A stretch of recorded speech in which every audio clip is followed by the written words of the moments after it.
Thank you.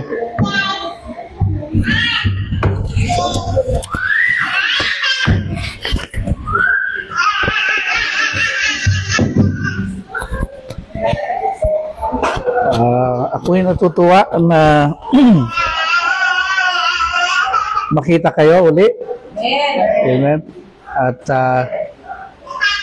hindi pwedeng hindi kami dadaan. Pero kanina, tumawag ako kay Pastor, medyo busy sila, may lakad. So, ang plano namin, dumiretso na ng Samal Island. Pero tumawag si Sister Faith na nagkausap sila ni Papa niya na kung pwede bumalik. At so, hindi pa naman malayo. So, malakas kayo sa akin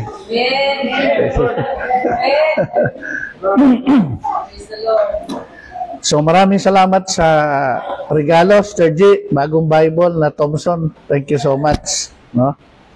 God bless you more. At thank you. Okay. Meron kasi akong, ayun, naka-live. Pero, kailangan din dito sa So, dalawa na yung Bible, no, na naibigay sa akin. Una, Pastor Ernie, ito. Ayan, bagong Bible. Parang birthday ko yata nung binigay mo ito, Pastor, no? Doon sa Samal Island, no? So, ito ay sinulatan ni Pastor Lionel ng napagandang sulat. Ikaw ba? Kaya nasulat doon, di ba? Kaya bilang umento, ikaw uli ang magsusulat doon sa bagong Bible. Praise the Lord. So, natatawa sila pag binabanggit ko yung umento kasi sa amin kasi yung umento, sa Bisaya kasi yung umento, dagdag sweldo, di ba? Sa amin naman, ang umento, dagdag trabaho. So, 8 days na po kami nagbabiyahe mula nung umalis kami ng Tarlac. So, sa 8 days na yon ay marami kaming dinaan ng lugar na pinadaan ng Panginoon. At isa sa nadaanan naming lugar ay si Pastor Yop Gabad sa Gandara, Calbayog City. At napakaganda ng fellowship na ginawa ng Panginoon doon. Nakita ko yung mga old-timer, nakilala ko nung bata pa ako, siguro ang edad ko pa lang siguro mga 17, 18. So, meron pa rin doon mga buhay hanggang ngayon. At natuwa sila nung makita ko. Buti naman wala akong nagawang pangit sa kanila kasi baka nung makita ko, baka hindi makangiti, kasi gano'n pag may nagawa kang di maganda sa isang tao, parang hindi makalimutan, no? So, salamat sa Diyos na maganda yung fellowship namin. Tapos, meron silang anniversary po ngayong May 31. So, sabi ni Pastor, kung makakabalik daw kami, May 31 ay in-invite ulit kami doon pero mukhang alanganin na makauwi kami ng May. Dahil ang April and May ko ay talagang maubos dito sa Mindanao. So, maaari, by the grace of God, June na kami makauwi ng Luzon. So, marami pong open door ang Panginoon na ginawa dito sa Mindanao. Nung isang araw, 2 pastor ng Pentecostal Charismatic Church ang nag-decide magpa-rebaptize in the name of the Lord Jesus Christ. Amen? So, amazing po yun kasi mga pastor na po ito. Maraming alam sa Bible. Pero, may mga hindi sila alam na nakasulat sa Bible na katotohanan. Yes. Like baptism in the name of the Lord Jesus Christ. Hindi nila alam. Ang alam nila, Father, Son, and Holy Ghost.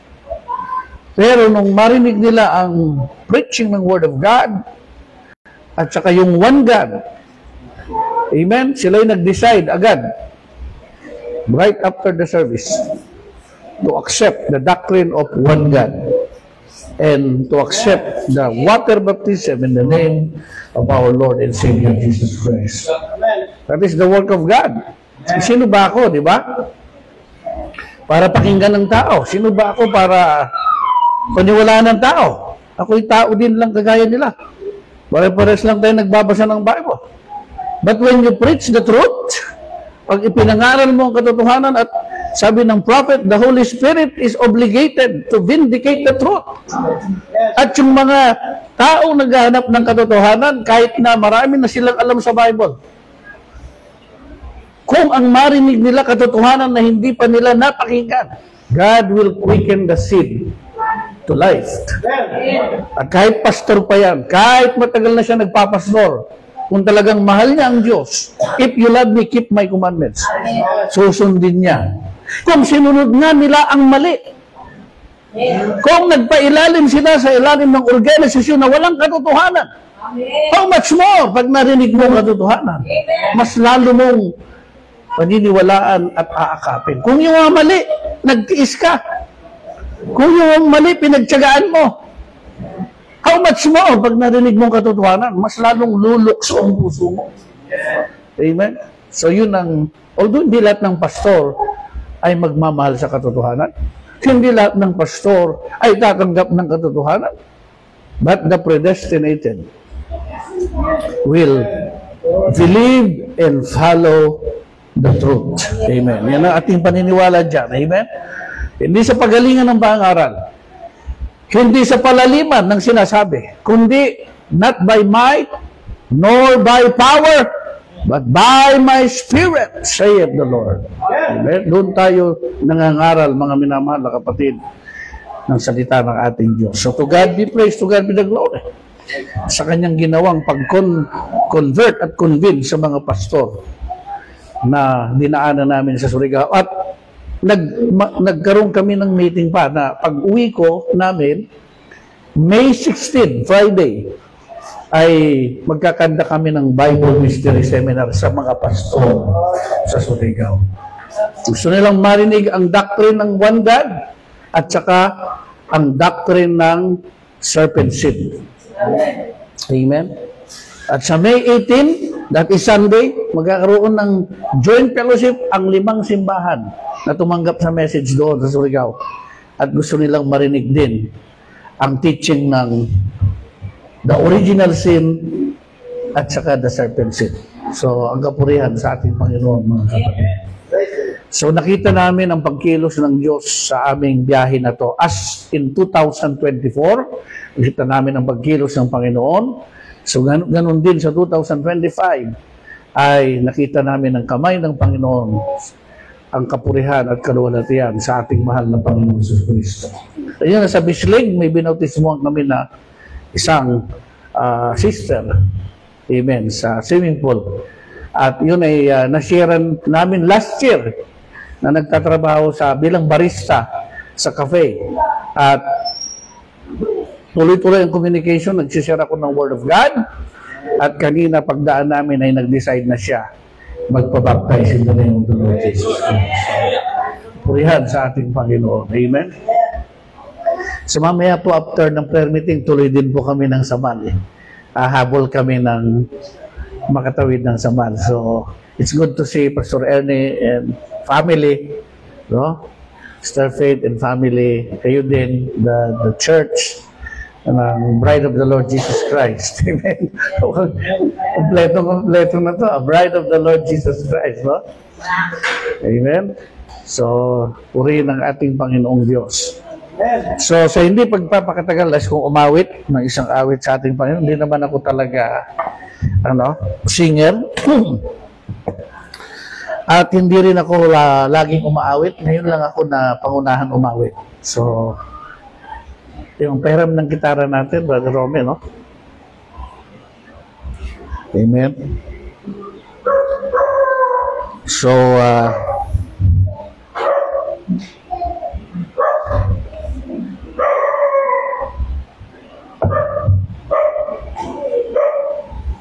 Thank you, Jesus. Amen.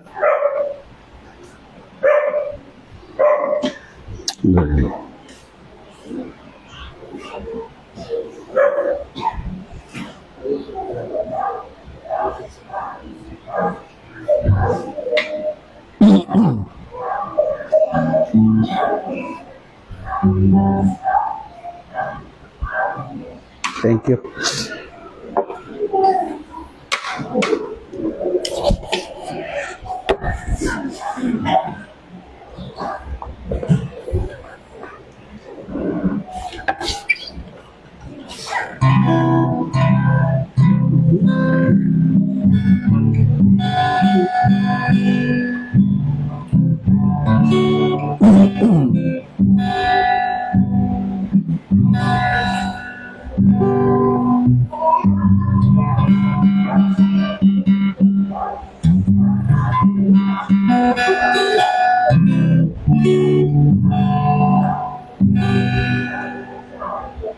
I want to know you more.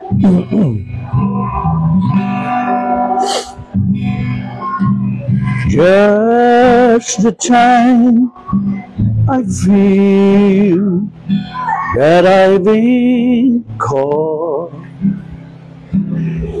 in the mire of self. Just the time I feel my mind being bought by worldly wealth. That's when the breeze begins to blow. I know the Spirit's call, and all my worldly wonderings just melt into His love.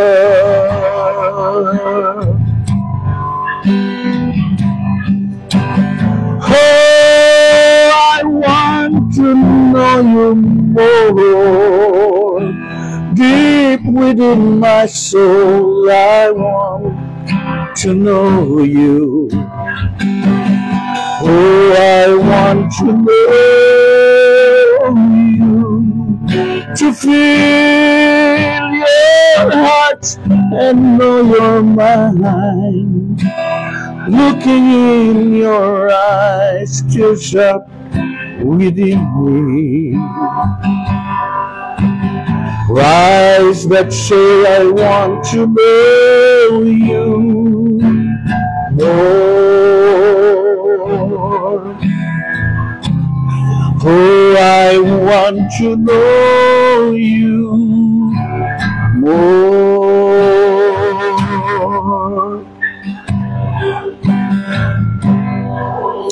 When my daily deeds ordinarily lose life and song, my heart begins to bleed. Sensitivity to Him is gone. I've run the race that set my own pace and face a shattered soul. Now the gentle arms of Jesus warms my hunger to behold.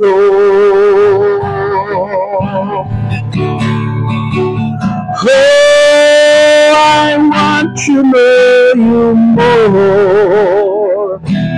Deep within my soul, I want to know you. Oh, I want to know you, to feel your heart and know your mind. looking in your eyes to shop within me. Christ, that say I want to know you more. Oh, I want to know you more. And I would give my final breath to know you in the death and resurrection. Oh, I want to know you more. Oh, I want to know you more. Oh, I want to know you more. Amen. Sa Diyos ang kapurihan. Amen. Praise the Lord. How many knows, how many wants to know Jesus more? Amen. Ang ating pagkakilala sa ating Panginoon ay hindi po nagtatapos. Parang yung mag-asawa, the more na nagsasama kayo, ay the more nyong nakikilala ang isa't isa. Tama ba? Sa una na kayo ay magkasintahan pa lang, sa una na kayo ay nagliligawan pa lang, hindi nyo pa masyadong kilala ang isa't isa.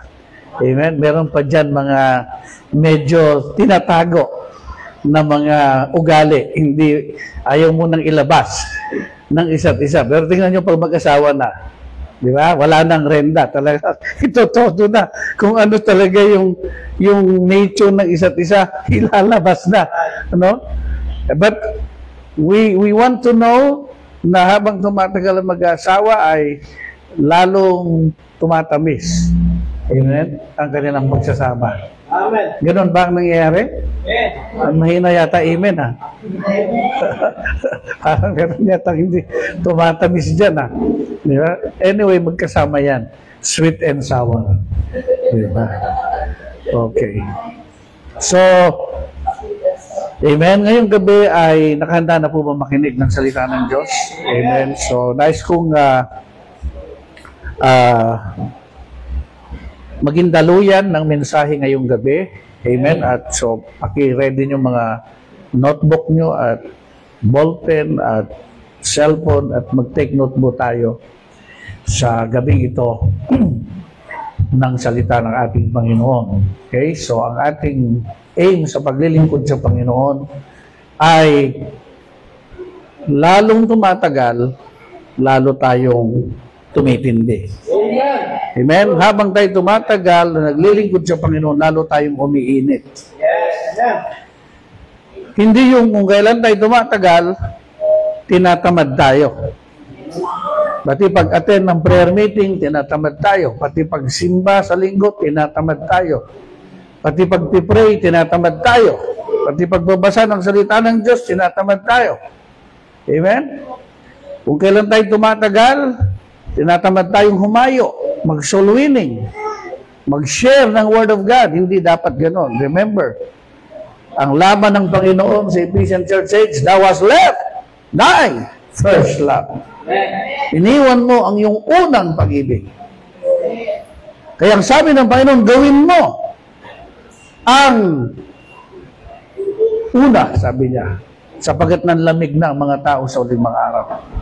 So, akala nyo, dahil nagsisimba ba kayo, okay kayo. Akala nyo, dahil umaawit pa kayo, okay kayo. Remember, ang ministry ng isang believer ay hindi lang pag-awit. Hindi lang pagsisimba. To win a soul, ang sabi ng Biblia. He that winneth soul is wise. Amen? Kailangan tayo ay maging puno na mabunga. Hindi yung walang bunga. Sapagkat galit ang Diyos sa puno na walang bunga. Pinatay niya at sinumpa niya ang puno na nadaanan niya nung siya'y nabubuhay pa dahil siya'y nagugutom at walang bunga. And God cursed the tree on that day. And that day, that tree died. Meaning to say, Ang Diyos, ayaw niya ng puno na hindi nagbubunga. Amen? Dapat ang bunga ng isang Kristiyano ay the 9 fruits of the Holy Spirit. Nasa kanya din ang gifts ng Holy Spirit. Nasa kanya din ang bunga ng ano? Ng teaching. Sapagkat sabi ni Prophet Branham, amen? Ang fruit ngayon ay the teaching fruit ng message. Sabi ni Brother Branham, namumunga ang Baptist tree, namumunga ang Pentecostal tree, namumunga din ang religious tree, namumunga din ang iba-ibang sekta. Pero ang bunga nila, mga kapatid, ay dapat hindi naaayon sa sekta nila. Dapat naaayon sa bunga ng salita ng Diyos. And the teaching is the tree, is the fruit, brothers and sisters, the fruit of the genuine believer. Anong klaseng teaching?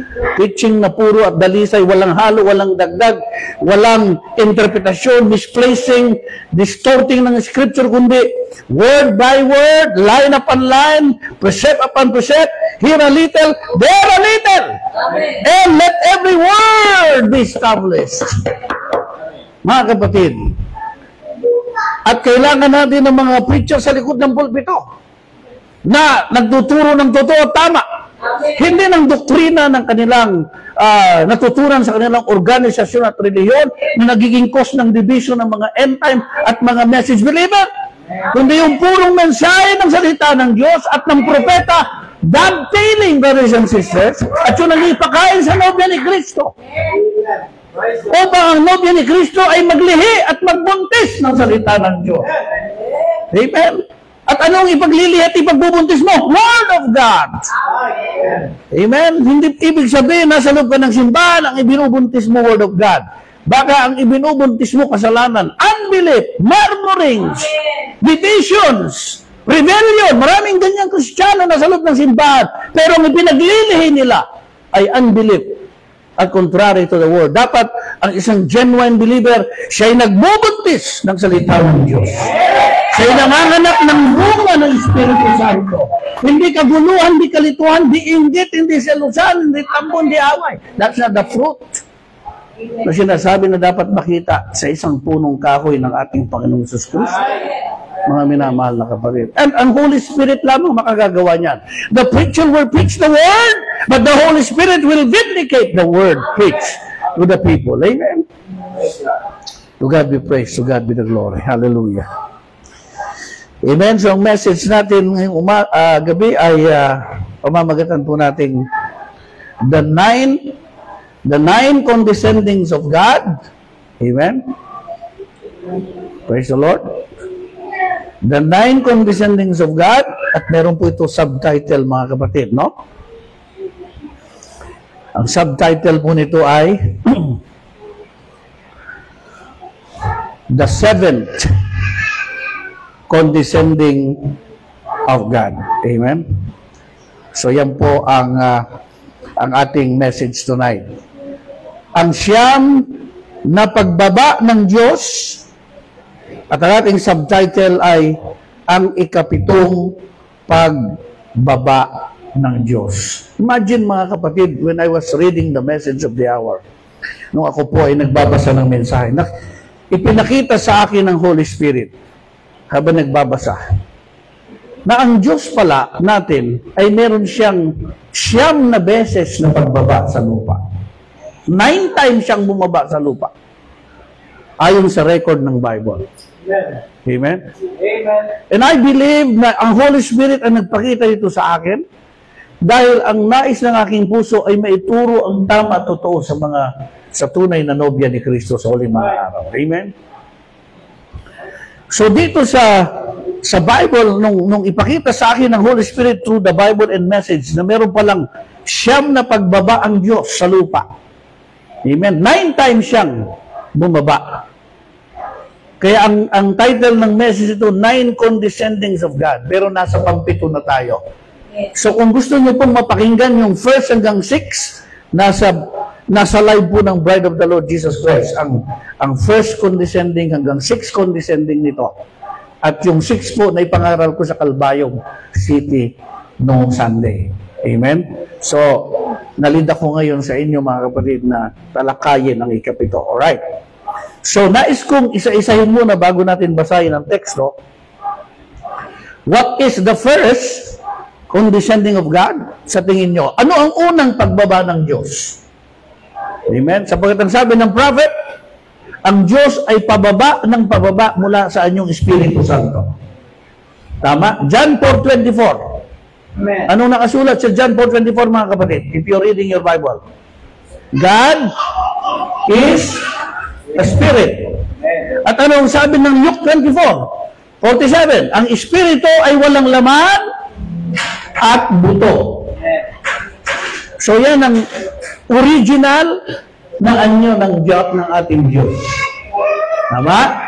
Sabi ng prophet, in the beginning, ang Diyos ay pinupuno niya ang langit at ang lupa, pero wala siyang anyo.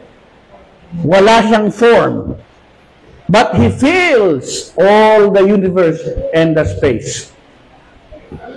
Pero, sa message ng prophet, William Branham, sabi niya na within that spirit ay merong attributes, merong mga thoughts, eternal thoughts, na nais niyang mahayag at mag-manifest physically na makikita ng kanyang mga nilikha. So, the first condescending of God, ang sabi ng prophet, is John 1:1. Anong nakasulat sa John 1:1? Pakibasa agad, mga kapatid. Tulungan tayo.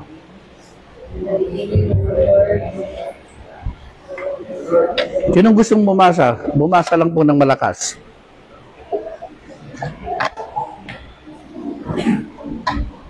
Tumayo agad. In the beginning was the Word, and the Word was with God, and the Word was God. Yan ang unang pagbaba ng Diyos, mga minamahal na kapatid. From eternal spirit, walang laman at walang buto, eto na, nagkaroon na ng anyo ang Diyos. At anong sabi ng prophet? The first image of God is the Word. The expression of God's thought. Iniisip pa lamang niya na magkakaroon siya ng form, ng body, nangyari na sa John 1:1. In the beginning was the Word, and the Word was with God, and the Word was God. At anong paliwanag ni prophet dito sa Word? The theophany, form of God, the physical, visible image of God, na may mata, tenga, bibig, at katawan. Amen. Ito ang naging unang anyo ng Diyos from spirit.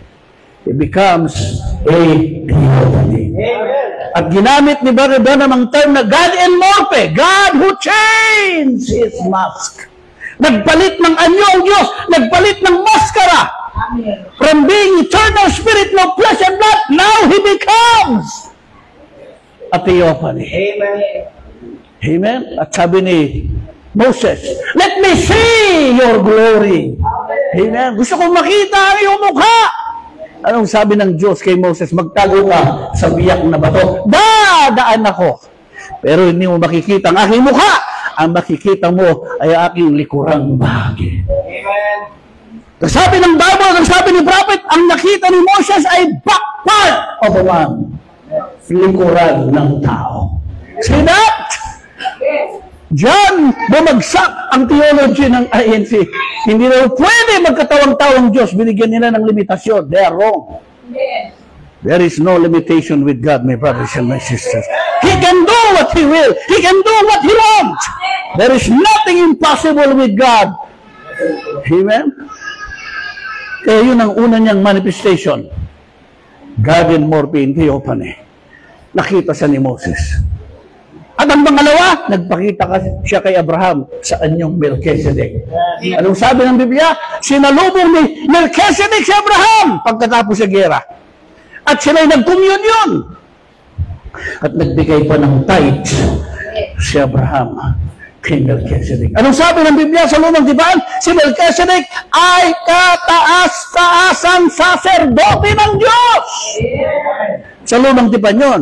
Pero pagdating sa Bagong Tipan, Hebrew 7, inilantad ng Apostol Pablo ang tunay na katauhan. Basahin natin, Hebrew 7, kung sino si Melchizedek. Amen?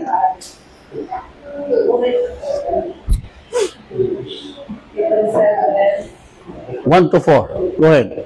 Sapagkat itong si Melchizedek na hari sa Salem, saserdote ng kataas-taasang Diyos, na siyang sumalubong kay Abraham sa pagbabalik na galing sa paglipol sa mga hari at siya'y pinagpala niya. Na siya naman binahagihan ni Abraham ng 10 bahagi ng lahat, na kung sasaysayin unang-una siya'y hari ng kapwiran at saka hari naman sa Salem, na sa makatuwid ay hari ng kapayapaan. Tuloy. Na walang ama, Walang ama. Sino si Melchizedek? Walang tatay. walang ina, Walang nanay. walang tandaan ng lahi, Walang pasimula o tandaan ng lahi. at walang pasimula ng mga araw at katapusan. Wala siyang pasimula ng araw at katapusan, si Melchizedek. Kapwa't naging katulad ng anak ng Diyos, Naging katulad ng anak ng Diyos. Sino? Si Kristo. Tuloy. ay nanatiling saserdote magpakailanman. Nanatiling saserdote magpakailanman. Hallelujah! Sino si Melchizedek? Another and more maskara ng Diyos. Saan yung saserdote? Sino yon? Another theophany of God in another form. See that? Nakita nyo? Walang pasimula ng buhay. Sino yon? Only God has no beginning and ending of days. Mga kapatid, at ginawa niya yon, yung enmorphe, theophany, kay Abraham. Amen? Kita nyo mga kapatid? Yan ang Diyos na pinaglilingkuran natin. Walang imposible sa Kanya. Pero nilimitahan siya ng sekta. Nilimitahan siya ng reliyon na ang Diyos umano hindi pwedeng maging tao. Mali. Maling-mali ang interpretasyon at teolohiya ng reliyon. God's word is always correct. God's word is always right, my brothers and my sisters. Kaya na sa huling mga araw, hindi tayo dapat makinig kung kani-kaninong tinig. Kundi sa tinig lamang ng salita ng Diyos. At pakinggan mo kung saan tumataloy ang tinig ng salita ng Diyos. Hindi rin lahat ng mga ngaral dito sa end time ay nangangaral ng katotohanan. Meron ding mga bulaan at sinungaling na nagdadagdag ng mensahe ng propeta sa huling mga araw. At sila ay nagbibigay ng katitisuran sa mga gustong sumampalataya sa mensahe ito dahil sa kanilang mga asal at mga maling aral. Amen? Ngunit kung may mga bulaang mga ngaral, mayroong mga tunay na mga ngaral ang Diyos. Sabagat hindi pwedeng magkaroon ng peke kung walang original. Bago lumabas ang peke, original muna. Bago lumabas ang bogus na pera, original muna na pera. Sabagat ang peke, ang bogus, ay gumagaya lamang sa original. Amen? At ganoon din sa uling mga araw, marami nang gagaya ng katotohanan. Pero nung sabi ng prophet, ang peke hindi niya magagaya ang original. Kahit gaano kaganda ang bogus na pera, kahit gaano katingkad ang kulay ng bogus na pera, hindi niya pwedeng ma-impersonate ang genuine money. Amen? Meron laging palatandaan ng pagkakaiba. At ganoon din sa mensahe sa uling mga araw. Hindi lahat na nagdadala ng mensahe ng propeta, hindi lahat nagsasabing message believer at niniwala kay prophet, ay mga genuine na mga ngaral ng salita ng Diyos. Meron ding mga impersonator, mga kapatid. Inagaya lamang nila ang mga original na mga ngaral ng salita ng ating Panginoon. Paano mo sila makikilala? Sa kanilang mga aral, bunga. Amen? Hindi yung bunga na buhay, kasi yung mga peke na mga ngaral, banal din ang buhay niyan. Hindi nagsisigarilyo, hindi uminom ng alak, hindi nagbibisyo. Pero sa ano sila makikilala? Sa maling aral na tinuturo nila sa mga tao. By their fruit, by their teaching, you shall know them. Amen? Praise God. Ano din mo makikilala? Wala ka naman makikitang bulaan na preacher na nagsisigarilyo.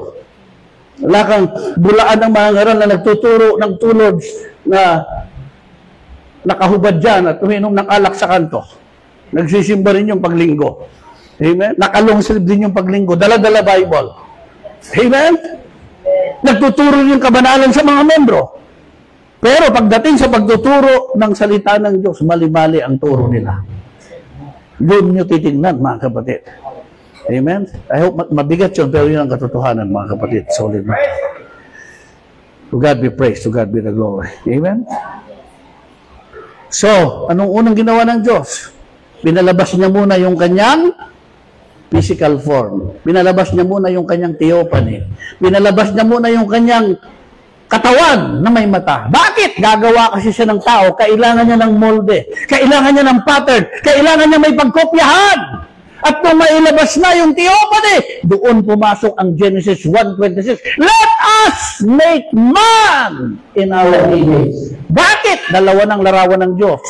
Spiritual, soul, spirit, and physical theophany. Kaya likhain tayo mga tao, may soul, may spirit, at ngayon merong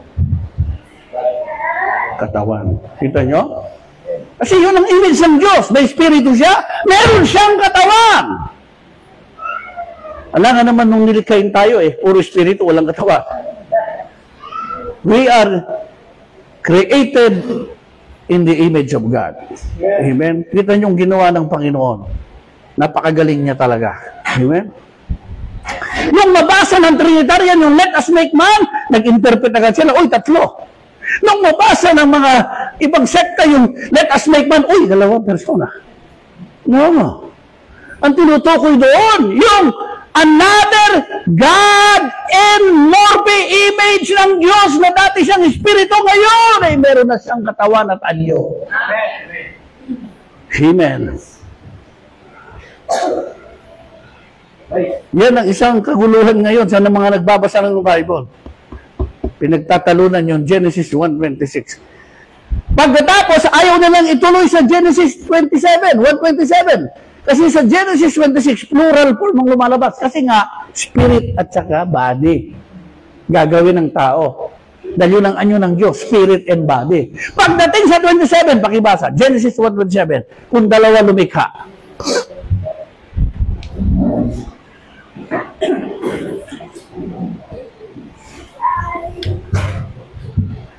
So God created man in His own image. In the image of God, created He him. O, tingnan nyo, naging singular. Plural sa 26, sa plano. Pagdating sa actual, sa 27, and God created man in His image. Personal pronoun. Created He them. Kita nyo? Naging isa lang ang lumikha. Kaya lang, mayroon ng pattern, mayroon ng padron ang tao. Soul and spirit na siya, and body. Kaya kita nyo, pagdating sa Genesis 1:26, soul muna ang nilikha, spirit muna. Pagdating sa Genesis 2:7, anong ginawa ng Diyos? Dumampot ng lupa. Pakibasa. Yes. So Genesis 2:7, I mean. Oh. And the Lord God formed man of the dust of the ground, and breathed into his nostril the breath of life, and man became a living soul. Oh, nakita nyo mga kapatid? Nakita nyo? Anong ginawa ng Diyos? Pagkatapos niyang likhain sa theophany, sa soul. Anong ginawa ng Diyos? Pag-alagala kasing spirito ni Adan tsaka ni Eva. Sa isang spirit pa lang sila. Nandun sa garden, lakad-lakad pero walang katawan. So sa Genesis 2:7, gumawa ang Diyos ng laman ng alabok at doon ipinasok yung soul ni Adan at ni Eva. Kaya ang tao ay naging buhay na kaluluwa kasi meron na siyang katawan na ginagalawan. Now, medyo malalim ng konti ito mga kapatid. Marami mabibilaukan dito kahit ito sa end time. Sabi ni Brother Branham, yung soul na ginawa ng Diyos doon sa Garden ng Eden. Ang sabi ni Brother Branham, that soul is His theophany. Amen. Meron yan quotation, marami. Pero maraming end time din naniniwala dyan. Kasi ang paniniwala nila sa theophany nila, nasa 7 dimension daw. Wala rito sa lupa.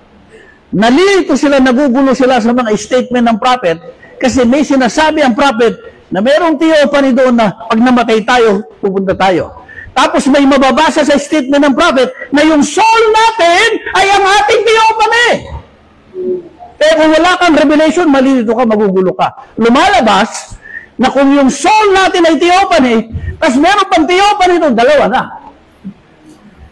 Tama? Pero mali yun. Isa lang ang theophany ng tao.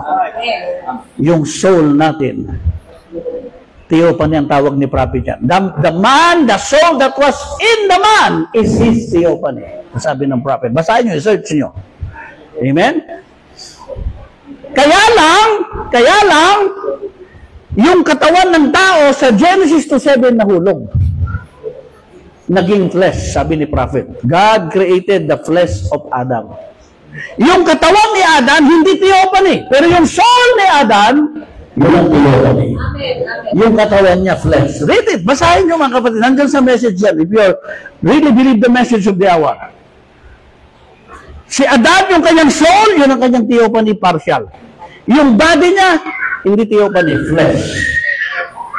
Sabi ng prophet, rumekta tayo sa flesh. Pero yung soul na nasa loob, theophany. Ngayon, kahit hindi, medyo malalim to pero I believe you will study this. Kahit na hindi theophany, mabigat to, hindi to abot ng madaming tao, but bibitawan ko sa inyo because I believe you are matured now. Kahit hindi theophany yung katawan ni Adan. Okay? Hindi theophany yung laman ni Adan. Hindi theophany yung laman niya. Flesh. Pero, sabi ng Diyos, kung hindi mo hihipuin ng puno ng kahoy ng pagkakilala at masama at hindi mo kakainin ang bunga, hindi ka mamamatay. Pansin nyo? Ang katawan niya is from the ground, from the dust, flesh. Pero kung hindi niya hipuin ang puno, hindi siya mamamatay. Hindi theophany yung body. Pero kung magiging masunurin yung body ni Adan, hindi siya mamamatay. Kaya ang sabi ni Brother Branham, si Adan hindi namamatay. Si Adan may power of spoken word, maglipat ng puno dito doon at ang bundok doon sa dagat. Kahit siya ay nasa human flesh, kahit siya ay nasa flesh, meron siyang authority. Pero mga kapatid, nawala yung authority nung hipuin nila yung puno ng kahoy ng pagkakilala ng masama. At kainin nila yung bunga. Sabi ni Brother Branham, doon namatay ang human flesh ni Adan. Kita nyo? Kung hindi niya nilabag ang utos, kahit nasa... Now, this is a great revelation sa church. Kahit nasa human flesh siya, kahit nasa earthly flesh siya, hanggat hindi niya hipuin yung punong kahoy ng hindi siya mamamatay. Kailan siya namatay? Nung hipuin niya at kainin nila ang bunga na ipinagbabawal. Kita nyo? Anong pinakikilala nun? Listen to this church. Kahit tayo nasa human flesh na ito ngayon, na punong-puno ng kahinaan at problema, nag-struggle tayo sa pagsunod sa pananampalataya, maging sa pananamit, ang pagsasalita, we struggle. Nadadapa tayo. Pero ang sabi ng prophet, the Holy Spirit and the Word na yung sinampalatayanan will make your flesh to obey every word. Pasusunurin niya pati dila mo, pati mata mo. Amen. Tuturuan ng Word at ng Holy Spirit ang dila mo magsalita ng tama. Kung dati nagmumurat at nagsisinungaling ka, amen, because of the Holy Spirit na iyong pinakinggan na sinampalatayanan at ang salita ng Diyos na iyong tinanggap at pinaniwalaan, yun ang unti-unting bumabago sa iyong human flesh. Ang iyong human flesh at human flesh na suwail at makasalanan ay unti-unting nagiging righteous because you believe the Holy Spirit and you believe the Word. Amen? See that? Brothers and sisters, yan ang katotohanan dyan. Human flesh ito, maraming kahinaan at magkukulang. Pero kung yung nasa loob na theophany soul ay restored na. Kung ang kaluluwa mo ay restored na. Amen? Kailangan ma-restore yung soul. Bago ma-restore ang flesh, kailangan ma-restore mo na yung nasa loob. Kung hindi ma-restore yung nasa loob, hindi ma-restore yung nasa labas. Sapagkat susunod lamang itong nasa labas kung ano ang nasa loob. Amen? Yung nasa loob na soul, na theophany, kailangan maging masunurin sa salita ng Diyos. Paano siya magiging masunurin? Kailangan niya isurrender ang kanyang self-will. Sapagkat ang pinakamatinding kalaban ng Diyos sa tao, yung self-will, yung mga sarili nating kalooban. The reason di tayo makasunod sa utos ng Diyos, sapagkat mas gusto nating masunod ang ating mga sariling kalooban kaysa sa kalooban ng Diyos. We can go to church every Sunday. We can go to church every Wednesday. Pero hanggat yung soul sa loob, may sariling kalooban at kagustuhan at hindi nagpapasakop sa salita ng Diyos, you will never be changed. You will never be changed. Amen? At ang pagbabago hindi biglaan. Ang sabi ni Apostle Paul, we are changed from glory unto glory. Gradual. Amen? Dahan-dahan.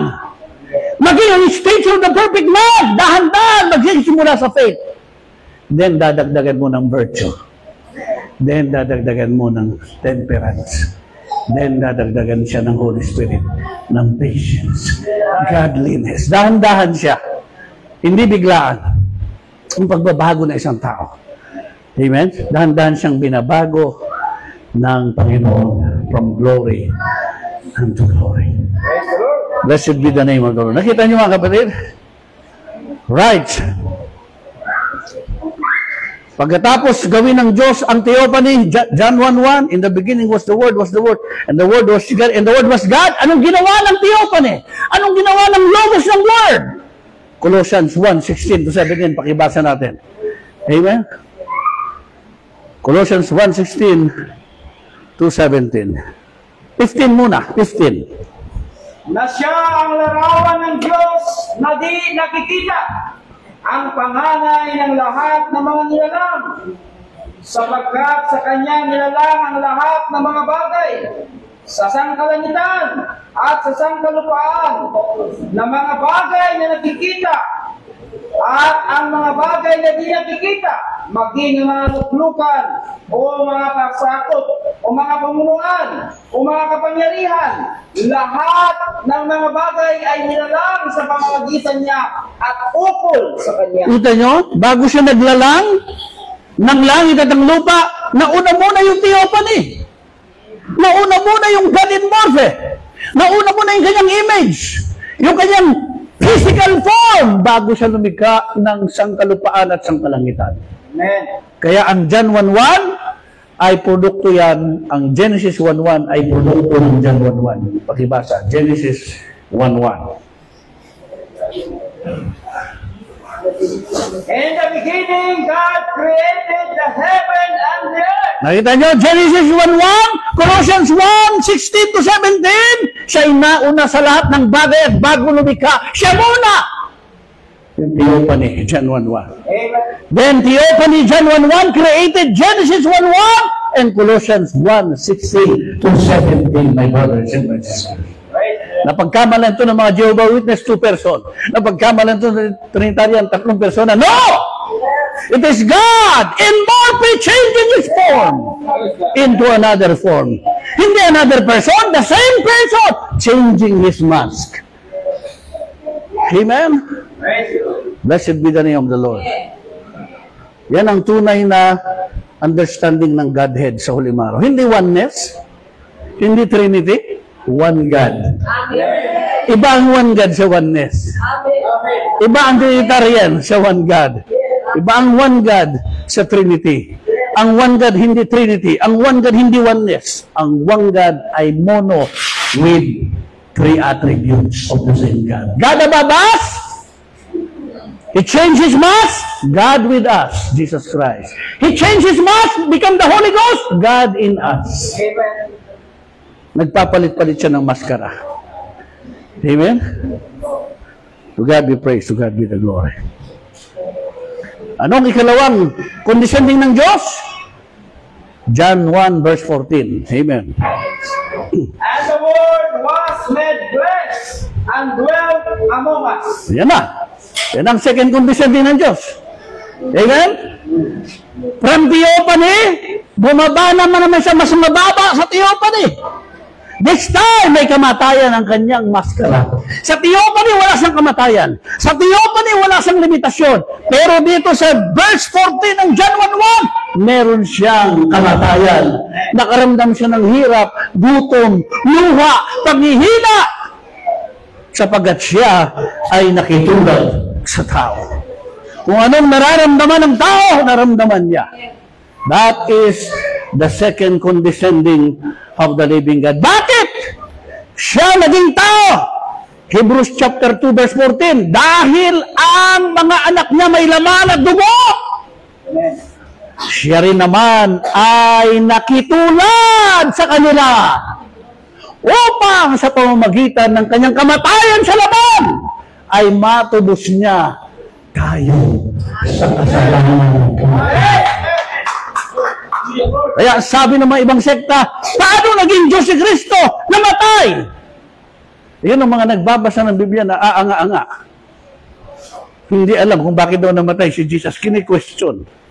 Imagine, nagbabasa ka ng Bible, tampung taon, 20 years, questionin mo bakit namatay si Jesus kung Diyos? Ibig sabihin, napaka-ignorante mo sa plano ng Diyos. Wala kang nalalaman. Bakit siya namatay? Para tubusin ka sa impyerno at kasalanan. Tapos i-questionin mo. Yan ang excuse me, B.O.B.O. na mga ngaral na narinig ko sa buong buhay ko.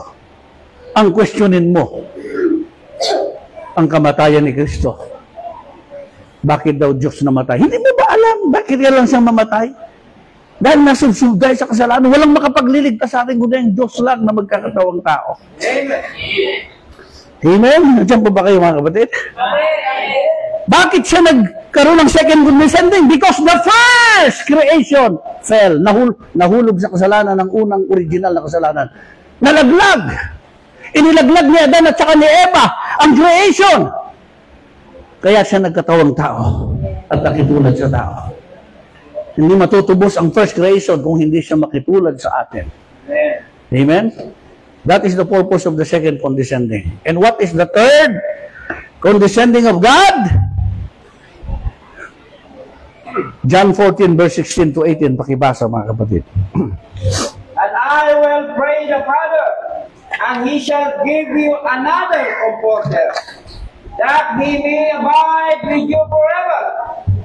Even the Spirit of truth, whom the world cannot receive, because it seeth Him not, neither knoweth Him, but ye know Him, for He dwelleth with you, and shall be in you. The third condescending is what?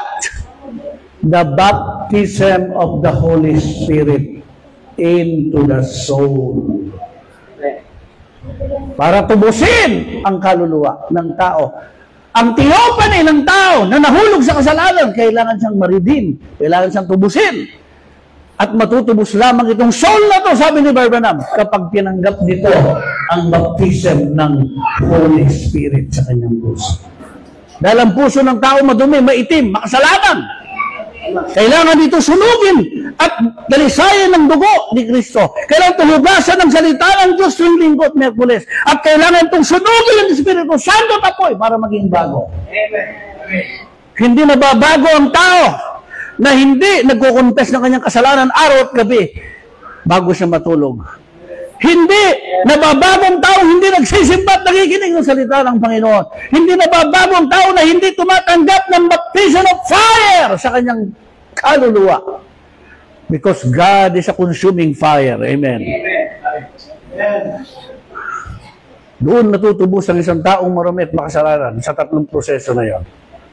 By the blood, by the word, and by the baptism of the Holy Spirit. Kaya nga, ang Holy Spirit ay dumating sa lahat ng tao. At kahit ilang milyon ang believer, magmumultiply ang Holy Spirit para mapokustos lahat ng kanyang mga anak. It is the same God, pero millions na na-divide ang kanyang spirit sa kanyang millions na mga anak. Amen? Yun ang third condition din ng Diyos, mga minamahal na kapatid. The baptism of the Holy Spirit to your soul, sa iyong kaluluwa. Yan ang purpose bakit siya bumaba ikatlo. Amen? Dahil hindi sapat na tinubos ka niya sa krus ng Kalbaryo. Hindi sapat. Kailangan manahan siya sa iyong puso. Dahil ang isang believer, na naging believer lang, nabautismuhan at tinubos, kaya pa yung iposes ng diablo pag hindi bautismado ng Espiritu Santo. Binigyan tayo ng halimbawa ng ating mahal na Panginoong Kristo na ang diablong pinalaya sa tao ay naghahanap ng malilipatang tao. At habang siya naghahanap, wala na siyang matagpuang bakante kasi may nakatira na rin mga diablo sa buhay ng mga tao na yon. So ngayon, may makakasulubong pa siyang 7 diablo. Mag-uusap-usap sila. May nakita rin ba kayo na bakante na mapapasukan natin? Wala. Ano sabi nung pinalayas doon sa taong sanctified? Pinalayas dahil nagsisi, nabautismuhan, pinalayas yung demonyo dahil namuhay ng may kabanalan. Sabi niya, balikan natin yung pinanggalingan ko. Kung may nakatira na. Nakatira na ano? Na Holy Spirit. Diba? Amen. So bumalik sila, kasama 7 diablo. Pagbalik nila, nakita nila yung pinanggalingan niyang tao, malinis ang bahay. At pumasok sila doon. At ano sabi ng Panginoon? Ang kalagayan ng taong yon, bandang huli, ay mas masahol pa kaysa ng una. Tanyo, sanctified!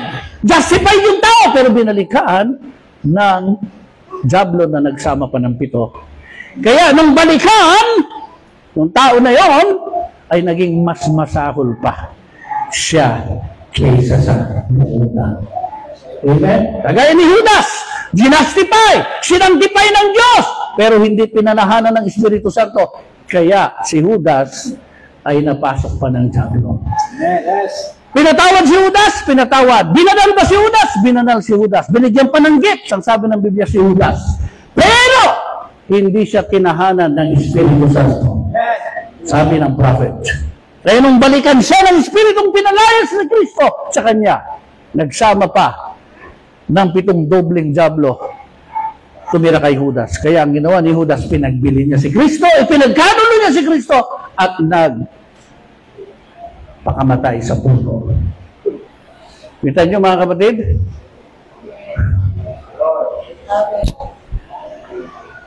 Kaya makikita mo mga kapatid na kung titignan mo isang bulaang mga ngaral sa 5 araw, mas masahol pa yan kaysa makasalanan. Mas masahol pa ang isang bulaang mga ngaral sa isang taong nagbibisyo. Sa isang tao na gumagawa ng kasalanan. Bakit? Sapagkat ang kasalanan ng mga ngaral ay nagtuturo siya ng dagdag at bawas at salungat sa Biblia at salungat sa mensahe. Kaya kahit siya hindi nagbibisyo mga ngaral na yan, kahit wala ka makikita ang kasalanan ginagawa, justified, sanctified yan, pero mas worse pa siya sa isang makasalanan sapagkat kapag siya nagtuturo ng salungat sa Biblia, salungat sa mensahe ng propeta, siya ay instrumento ni Satanas para magdala sa mga tao sa impyerno dahil sa kanyang maling aral. Kita nyo, mabigat yun mga kapatid, but that is the truth. Amen? Nandiyan ba kayo? O ako na lang ang gising dito. Amen? Itigil na natin ito kung ako na lang pala ang excited. Ako na lang ang anointed. Amen? Pero wala na kayo. Amen? Pero kung nandiyan pa kayo, sige. Amen. Praise the Lord. Diba? Napansin nyo mga kapatid? Sabi ni Prophet, you can be baptized with the Holy Ghost every day and still go to hell. Paano nangyari yun? Bautismado ng Espiritu Santo pero pupunta ka pa rin sa impyerno. Bakit? Sapagat sabi ni Brother Branham, 2 klase ang bautismo ng Espiritu Santo. Una sa laman at sa Espiritu lang. Pero hindi tumatagos sa kaluluwa. Kasi pag tumagos ang baptism ng Holy Ghost sa'yo, amen? Tatagos sa soul mo, at ang soul mo na mayroong self-will, susurrender yan. Magsasabi yan ng amen. So be it to every word of God. Yun ang genuine baptism ng Holy Ghost sa'yo. Sapagkat isinuko mo lahat ng reasoning mo, lahat ng unbelief mo, lahat ng pagrereklamo mo, lahat ng self-will mo, sinurrender mo sa will ng Holy Spirit, genuine ang baptism sa iyo. Pero naramdaman mo, umiyak ka, sumayaw ka, kumanta ka, sumigaw ka, nag-prophecy ka, pero hanggang ngayon, hindi ka naniniwala sa one God, sa baptism in Jesus' name, hindi ka naniniwala sa kabanalan, katotohanan, you are just anointed in your flesh and your spirit, but your soul, matigas pa rin. Ayaw mong sumuko. Ayaw mong sumurrender sa katotohanan. That means, hindi ka lubos na puspos ng Espiritu Santo hanggang sa soul mo. Naunawan ba natin? So you can be filled with the Holy Ghost in your flesh and spirit and still go to hell pag namatay ka bukas. Bakit? Gusto ng Diyos, tatagos dapat sa kaluluwa mo ang kanyang mga salita. Wala ka ng self-will. Pag sinabing magpahaba ng buhok, amen. Pag sinabing magdamit ng mahinin, amen. Pag sinabing mag-tights, amen. Amen ka sa lahat ng salita ng ating Panginoon. Wala kang reasoning, wala kang self-will. Amen. Kaya bagay na bagay sa'yo awitin yung, I surrender all. Ibig sabihin lahat sinuko mo. Pag hindi mo sinuko lahat, I surrender half ang dapat mong awitin. Amen? Hindi all. Amen? Kaya dapat baguhin natin yung mga kanta na yon kung hindi tayo surrender all lahat. Di ba? Nandiyan pa ba kayo? To God be praised, to God be the glory. Di ba? Third condition din, the baptism of the genuine Holy Spirit into your soul. Hebrews 4:12, basahin natin ito mga kapatid. Napakaganda ng talatang ito. Bigyan kayo ng Diyos ng revelation sa talatang ito na meron talagang dapat tagusin kapag nakinig ka ng salita ng Diyos. Hebrews 4:12. For the word of God is quick and powerful, and sharper than any two-edged sword, piercing even to the dividing asunder of soul and spirit, and of the joints and marrow, and it is a discerner of the thoughts and the intents of the heart. Tagalog, mga kapatid. Sapagkat ang salita ng Diyos ay buhay, Matalas! at mabisa, at Matalas. sa limang tabak na may dalawang talim, at bumabaon sa paghihiwalay ng kaluluwa at espiritu. Bumabaon sa paghihiwalay ng kaluluwa at espiritu. Tingnan nyo, ha? Tuloy. At ng mga kasukasuan, at ng utak, at madaling kumilala ng pag-iisip at mga haka ng puso. Nakita nyo? Ang salita daw ng Diyos bumabaon hanggang sa paghihiwalay ng ano? Ng katawan, ng espiritu, at kaluluwa. Hindi nyo, dire-diretso ng tagos. Ibig sabihin, mga kapatid, merong divider ang body, spirit, and soul. Pero pag nakarinig ka ng salita ng Diyos at sinampalatayanan mo, tatagusin yun ng sword of the Lord. Tatagusin yung dividing asunder. Anong sabi ng prophet? What is the dividing asunder between the spirit and the soul? Yung inyong self-will. Kahit nagpipreach ng tithing, hindi ka pa rin tapat sa tithing. Bakit? Yung self-will mo ayaw. Ayaw niyang mag-tithes ka ng tapat. Bakit hindi ka nag-o-offering na maganda kahit marami kang pera sa bulsa? Yung self-will mo, sabi sa'yo, huwag kang magbigay ng malaki. Ang ibigay mo yung 20 na luma. Self-will mo, gumagana. Pero may nakaipit sa wallet mo na 500, 1,000, pero sabi nung self-will mo, 20 lang bigay mo. Kada service, 20 lang. Self-will yun, umiiral sa'yo. Hindi siya tinatagos ng salita ng Diyos. Pero kung wala kang kapera-pera, 20 lang talaga. Total surrender yung self-will. Amen. Kita nyo? Wala kang kapera-pera, 20 lang talaga. So, yung binigay mong 20 doon, alam ng Diyos, total surrender. Pero, nakita ni Lord ang kapal ng wallet mo. Amen. May mga May mga violet doon, may 3 ulo doon. Amen! Pero nung duman ang offering, nilagpasan mo sila. At yung pinakamaliit ang ibinigay mo sa kanya. Alam mo ba, sabi ng Bible, na-identified ka sa iyong sacrifice. Ibig sabihin, kuripot ka pagdating sa gawain ng Panginoon. Hindi ka tunay na nagmamalasakit. Pero umaawit ka, sumasayaw ka, pumapalakpak ka, pinagpapawisan ka, humahagulgul ka, pero yung pala sa kaloob-looban mo, ang tigas, ang kapal ng self-will mo. Amen. Hindi matagos-tagos ng salita ng Diyos. Amen? Diyan pa ba kayo? Amen? Kapit lang kayo sa upuan niyo, mga kapatid. Amen? Baka malaglag kayo dyan. Tama ba sinasabi ng Holy Spirit o mali? Diba? Subukan ko yan. Ang kapal din ng self-will ko dati. Dadaan ng offering, bago makarating sa akin, napili ko na. Si Apolinario Mabini. Si Quezon. Palihim pa yun, patago, para di makita ng iba na. Subukan ko rin yun, yung self-will. At sa sukat may sinukat mo, doon ka din susukatin ng pagpapala. Amen. Amen? Nagre-reklamo din ng Panginoon kaya. Basahin niyo sa lumang tipan. Ang sabi niya, ang inihahandog niyo sa akin, mga pilay, may sakit. Dahil pag maghahandog ng Israelitas, yung pinipili yung mga pilay, masakitin.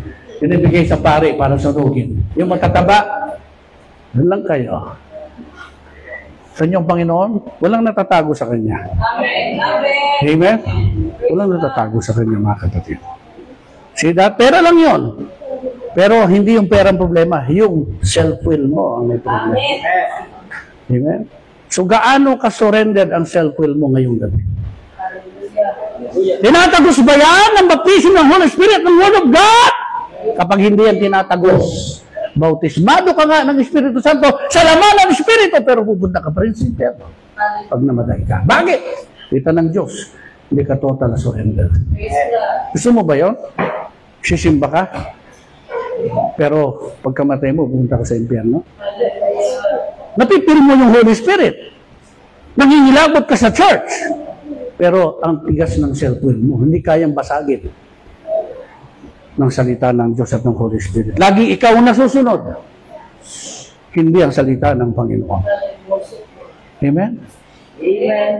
Sana walang ganon dito ngayong gabi. God help us. Alam niyang mahina tayo mga tao, may pagkukulang tayo. Pero ang gustong makita ng Diyos, Lord, I surrender. Help me. Yes. Kaya nga sabi ng mga alagad, help my unbelief, Lord. Increase my faith. Dagdagan mo ang aking pananampalataya, Panginoon. Alisin mo ang aking mga pag-aalinlangan. Ganun dapat ang dasal mo kung alam mo meron kang pagkukulang. Alam mo meron kang kahinaan. Yun ang dasal mo. Help my unbelief, Lord. Increase my faith, Lord Jesus. Ganun. You humble yourself. Kung nararamdaman mo ang tigas ng self-will mo, hindi mo lahat sinusunod ang kalooban ng Diyos. Lord, help me. Lord, have mercy. At ang sabi ng Biblia, kung merong ditinggin ng Diyos, na the prayer, yun yung prayer no, nagpapakumbaba. Yun yung prayer ng malungkot at nagsisisi ng kanyang at kinikilala ang kanyang mga kasalanan. Amen. Sabi ng Bible, a contrite spirit, God will never refuse. Hindi tatanggihan ng Diyos ang isang bagbag at mapagpakumbabang puso sa harapan niya. Amen po? Amen. Praise the Lord. Amen. Hallelujah. And what is the fourth condescending? Amen. What is the fourth condescending? The fourth condescending is Revelation 10:1-4. Pakibasa mga kapatid. At nakita ko ang ibang malakas na anghel na nanaog mula sa langit na nagbibihis ng isang alapa at ang bahaghari ay nasa kanyang ulo at ang kanyang mukha ay gaya ng araw at ang kanyang mga paa ay gaya ng mga haliging apoy at may isang maliit na aklat na bukas sa kanyang kamay at itinungtong ang kanyang kanang paa sa dagat at ang kanyang kalwa ay sa lupa. At sumigaw ng malakas na tinig na gaya ng leon na umuungal. At pagkasigaw niya ay ang 7 kulog ay umubong. At pagkapuhubong ng 7 kulog ay isusulat ko sana. At narinig ko ang isang tinig ng mga sa langit na nagsasabi, patakan mo ang mga bagay na sinalita ng 7 kulog at huwag mong isulat. Thank you, Jesus. Everybody say, praise the Lord. What is the fourth condescending of God? The fourth condescending of God is Revelation 10:1-4. 1963, my brothers and my sisters. When the mighty angel cries, sabi ni Brother Branham, ay bumaba, dala ang open book, sealed with 7 seals, revealed. At inireveal sa kay 7 anghel, Brother Branham, the 7th messenger. Yun ang ika-4 na pagbaba ng Diyos. Nung itungtong niya ang kanyang paa sa dagat at sa lupa. Itong higanting anghel na to, mga kapatid, na umapak sa dagat at sa lupa. At sabi ni Prophet, ang dagat means nations. Sabi sa Revelation 17, ang nakita mong tubig na marami na inuupuan ng babaeng patotot ay mga bansa. At ang interpretation ng prophet sa earth na tinungtungan ng paa ng mighty angel ay ang Amerika, sapagkat ang Amerika diyan lumabas ang hayop na parang kordero na may 2 sungay, spiritual and political. Nagsimula sa bansa na walang katao-taong Amerika. Diyan bumangon ang hayop, mga kapatid, na parang tupa na nagsalita na parang dragon, which is the fulfillment of America in the United States. E tingnan nyo, saan galing ang mensaheng ito? United States. Doon ang galing ang mensaheng tinanggap natin sa Amerika. Dahil itinungtong ng anghel ang isang paa niya sa lupa. At bakit napunta sa buong mundo ang mensahe ng prophet sa Amerika? Dahil itinungtong ng isang paa sa mga dagat. Kumalat ang mensahe ito sa buong mundo. Everybody say, praise the Lord, kung manawa natin. Yun ang meaning ng kanyang mga paa na itinungtong sa dagat at sa lupa. Amen? At 1963, bumaba ang mighty angel, dala-dala ang 7 seals. Amen? Yan ang ika-4 na pagbaba ng Panginoon. Anong ika-5? Pasa natin kasi 7 pa. 2 pa yung ating tatalakayin. Amen? Tama ba itong oras ko? 7:30? O mali? Praise the Lord. Nabuti naman. Amen. So, ang ika-5 pagbaba ng Diyos ay ano? 1 Thessalonians 4:16-17. Pakibasa.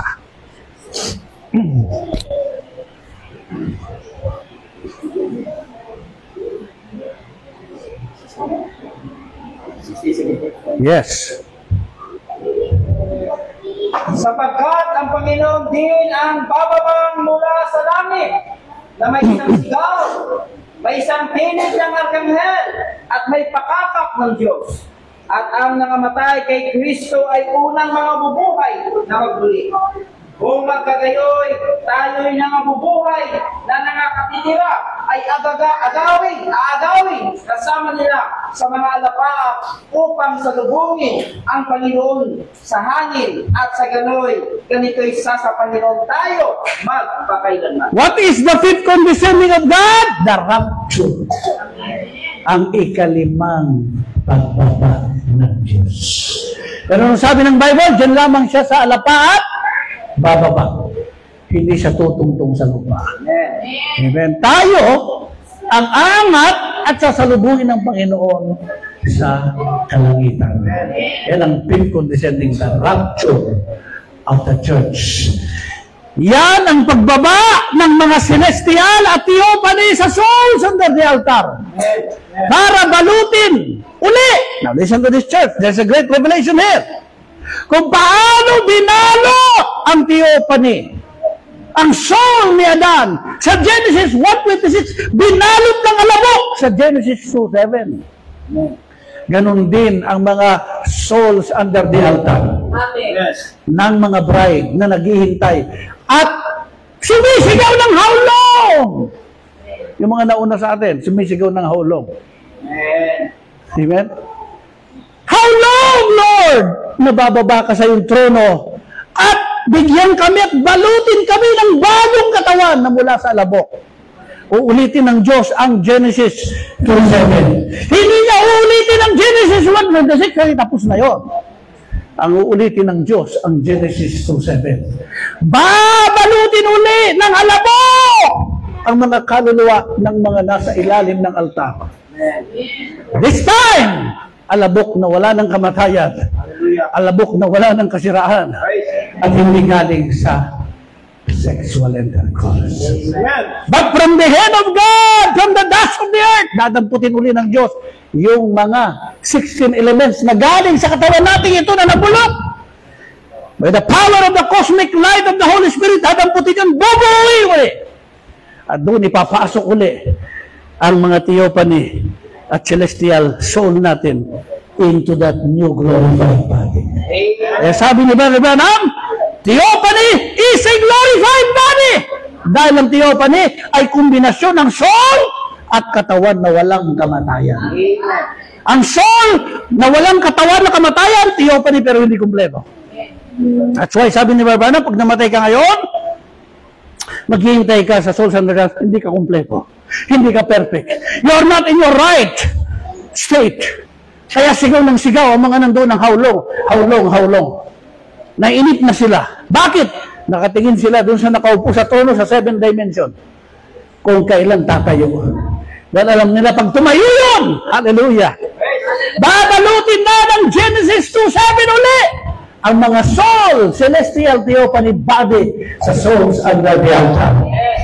Amen? Blessed be the name of Jesus. Ako na lang yata excited dito Pagod na yata kayo. Amen? Mas pagod ako. Amen? Praise the Lord. Hallelujah. Ganado pa ang Holy Spirit sa akin, mga kapatid. Amen? Ewan ko lang kung ganado pa sa inyo. Diba? O ngayon, ito ang isang revelation. Pakinggan nyo, mga kapatid. Lahat ba ay nasa souls under the altar? Lahat ba ng mga believer nasa souls under the altar? Hindi. Yung iba nandito sa lupa naghihintay. Kaya ang rapture, yung mga namatay sa souls under the altar, bababa. At yung mga nabubuhay, hindi na tayo pupunta sa souls under the altar. Dito pa lang i-change na tayo. Nakuha nyo? Pero, meron na bang nakapasok sa langit? Meron na bang nandoon sa paraiso? Meron na bang nandoon sa new heaven and new earth? Meron na bang mga believer na nandoon sa trono ng Diyos na nauna sa atin? Anong sagot? Yes. Alam niyo kung sinong nauna na doon sa atin? Wala na sila sa souls under the altar. Hindi na sila sumisiyaw ng haulong-haulong. Yun yung mga Old Testament saints na nabuhay nung mag-resurrect si Jesus Christ. Wala na sila sa souls under the altar. Glorified body na sila. Sabi ni prophet, read the scriptures and read the message. Rumekta na sila doon nung inakyat sila ni Jesus, hindi na sa 6th dimension. Hindi na sa souls under the altar ang Old Testament. Rekta na sila sa trono ng Diyos. Ang mga naghihintay sa paraiso, souls under the altar, yung mga namatay ngayon sa New Testament. Everybody say praise the Lord kung nanawa natin. Amen? Meron nang nauna roon. Glorified body sila. Nandun sila sa trono. Nagpupuri sa ating Panginoon. Old Testament believer. Pero yung New Testament believer, inauna sa atin, nandun sila sa baba ng trono. Souls under the altar. Kaya pag nauna ka bukas o makalawa, huwag naman sana kung isa ka sa sisigaw ng haulong-haulong ngayon doon. Yung mga namumroblema sa buhay, Lord, kunin mo na ako. Yung iba nagpakamatay na, di na matiis ang hirap. Akala nila, pagdating doon, puro kasiyahan, kaligayahan. Maiinip ka doon. Sisigaw ka rin ng haulong-haulong. So, saan mo gusto maghintay? Doon o dito?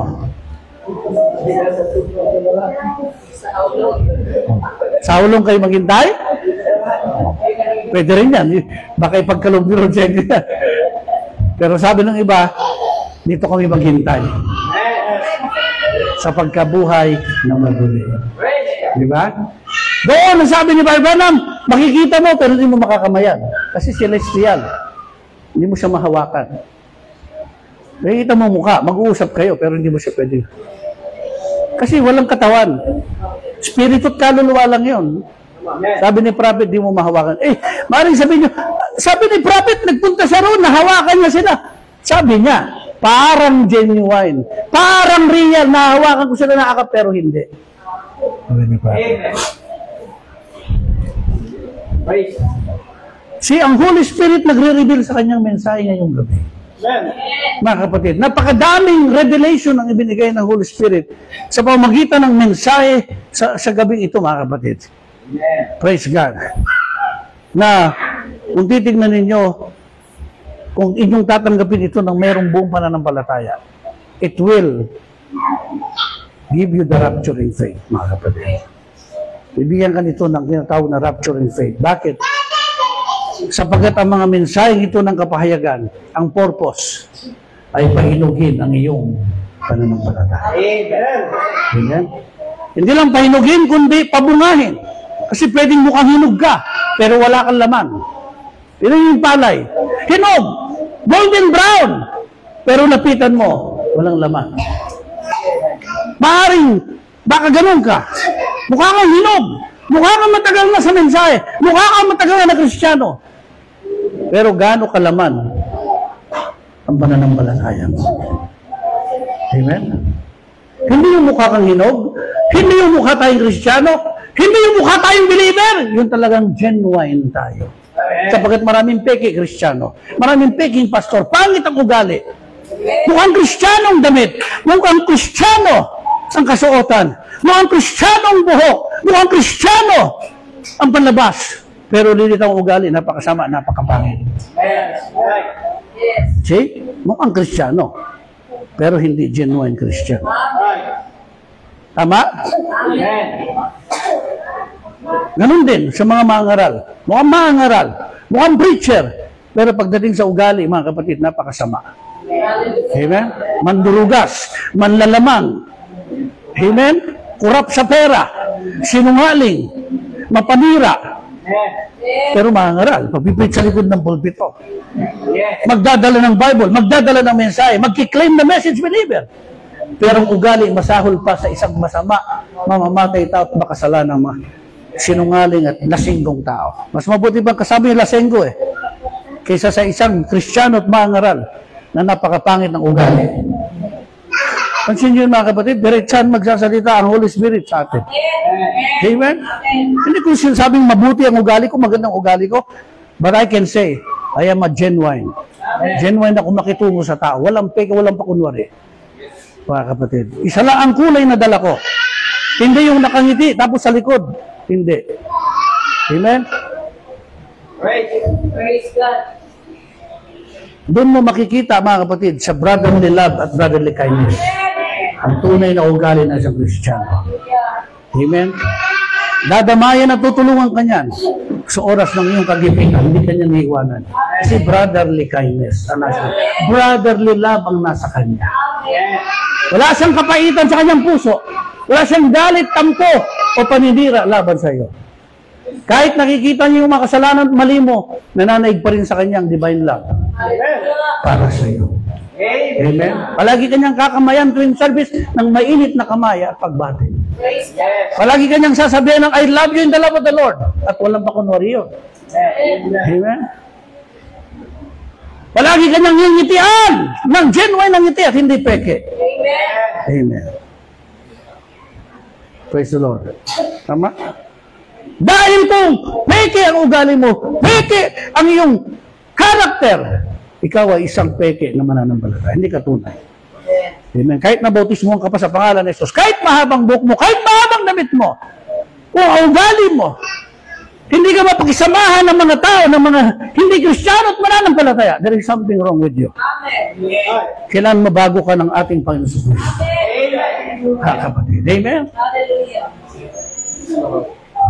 Kahit hindi ka mukhang Kristiyano, kahit hindi ka mukhang mabait, pero kung ang lumalabas na pag-uugali mo ay genuine, ikaw ang tunay na mananampalataya ng ating Amen. Amen? Kaya yun ang sinasabi ng message, mga kapatid. Hallelujah. So what is the fifth condescending? The rapture of the church. Diba? Kukumpletuhin ng theophany, soul and glorified body. Dahil kung soul lang, theophany rin yan, pero hindi kumpleto. So ang gagawin ng Diyos, Genesis 1:26 at Genesis 2:7, pagsasamahin ulit. Yun na yung theophany in a glorified body. Theophany is a glorified body. Praise God. Blessed be the name of Jesus. Amen? Praise God. Amen. And what is the sixth condescending of God? Uy, last. Dalawa na lang. Amen? Dalawa na lang. What is the sixth condescending of God? Ano yung pang-anim na pagbaba ng Diyos? Revelation 14:1. Pakibasa. At tumingin ako, at narito ang kordero ay nakatayo sa bundok ng Siyon. At ang kasama niya 144,000 may pangalan niya. At pangalan ng kanyang ama na nasusulat sa kanya-kanyang loob. Alright. Ano ang ika-anim na pagbaba ng Diyos? The sixth condescending? Revelation 14:1. Amen? Amen. Makikipagkita ang Panginoon sa Israel. Amen. Iiwanan muna tayo sandali sa langit. Ito ang sabi ng prophet. Recognizing your day and its message. Sabi niya rito, mga kapatid, He come in the name of the Son of Man. Okay?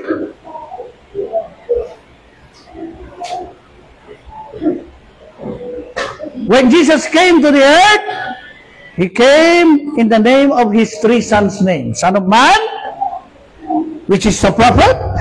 Son of God, which is the Holy Ghost. Ngayon ang Son of God. And Son of David, millennial reign. Yes. Amen? Sabi niya rito. Yan ang sabi ng prophet sa message niya, mga kapatid. Now, see that? Yes. Amen. So, ang sabi ng prophet, iiwanan niya ang kanyang reyna, ang bride, sa langit at bababa siya makikipagkita sa 144,000. Amen. Saglit lang yon, hindi matagal. Kagaya ng ginawa ni Joseph, sabi ni Branham, di ba? Noong nakipagkita si Joseph sa kanyang 12 kapatid, 11, ang sabi ni Brother Branham, iniwan niya sa palasyo ang kanyang asawa at mga anak. Pinalabas niya sa kwarto lahat ng kanyang mga mahal sa buhay. At sa kanya sinabi sa kanyang 11 kapatid, ako si Jose na iyong ipinagbili. Nagulat yung sabi nila, ikaw ba yan, Jose? Ang alam namin, patay ka na. Hindi, sabi niya, binuhay ako ng Panginoon para kayo ay aking iligtas sa mga araw. Sabi ni Prophet, Joseph is a type of Christ. Iiwanan din tayo sa langit ng Panginoon after the rapture. Diyan muna kayo, sabi ng Panginoon sa kanyang nobya. Sasaglit siya sa lupa. Makikipagkita sa Israel at sa 144,000. At sasabihin ni Jesus, ako ang inyong pinatay doon sa AD 33. Ito ang aking mga sugat sa kamay at paa. At ito ang aking sugat sa tagiliran, kagaya ng ginawa niya kay Tomas. Amen. Amen. At anong sabi ng Bible? Once na malaman ng Israel na yung pinatay nila nung AD 33 si Jesus pala, nireject nila, ang sabi ng Bible, mag-iiyakan ng buong Jerusalem ng malakas na iyak ng pagsisisi sa kanilang nagawang malaking kasalanan. Amen. At sila'y tatanggapin ng Panginoon at patatawarin ng ating Panginoon Jesus Christ. Glory. At kailan ito mangyayari? After the Great Tribulation. After the Great Tribulation, ang Panginoon ay bababa. Habang nasa langit tayo 3.5 years, sasaglit siya. Makikipagkita kay Benjamin, which is a type of the 144,000. That is the sixth condescending of God, my brothers. Napakalino. Tignan nyo, ang Bible punong-puno ng detalye. Pero kanino niya binibigay ang detalye? Sa kanyang tunay na membro ng fivefold ministry. Amen? Doon niya pinapakita ang liwanag ng kanyang mga salita. Sa message of the hour. Amen? Praise to God. To God be praised, to God be the glory. That is the sixth condescending of God. And what is the seventh? Last. Amen? Ano ang pampito? Na pagbaba ng Diyos. Basahin natin ang Revelation chapter 19:11 to 21. This is the last of our message tonight, my brothers and my sisters. 19:11. At nakita kong bukas ang langit at narito ang isang kabayong maputi at yung nakasakay dito ay tinatawag na tapat at totoo. At sa katwiran siya'y humahatol at nakikipagbaka. At ang kanyang mga mata ay hinas ng apoy. At sa kanyang ulo ay maraming diadema. At siya'y may isang pangalang nakasulat na sinuman ay hindi nakakalam kundi siya rin. At siya'y nararamdaman ng damit na binisikan ng dugo. At ang kanyang pangalan ay tinatawag ang Verbo ng Diyos. At ang mga hukbong nasa langit ay sumusunod sa kanya na mga nakasakay sa mga kabayong puti at nararamdaman ng mahalatang litong kaputi at dalisay. Hallelujah! Tama na. Praise the Lord. Nanuhan niyo mga kapatid, ang ikapitong pagbaba ng Diyos. Ang ikapito ay ang Revelation 19:11 to 21. The white horse. At sa likuran niya ay may mga sundalo siya. Amen. Sino yun? The bride of the Lord Jesus Christ. Amen. Hindi tayo kasama sa pagbaba niya sa 144,000, pero sa ikapitong pagbaba, kasama ang bride. Amen? Ano ang purpose nito? Nakikipagyera tayo. Amen? Ito ang sabi dito sa Jude verse 14 and 15. Pakibasa. Jude 14 and 15. Chapter 1 verse 14 and 15.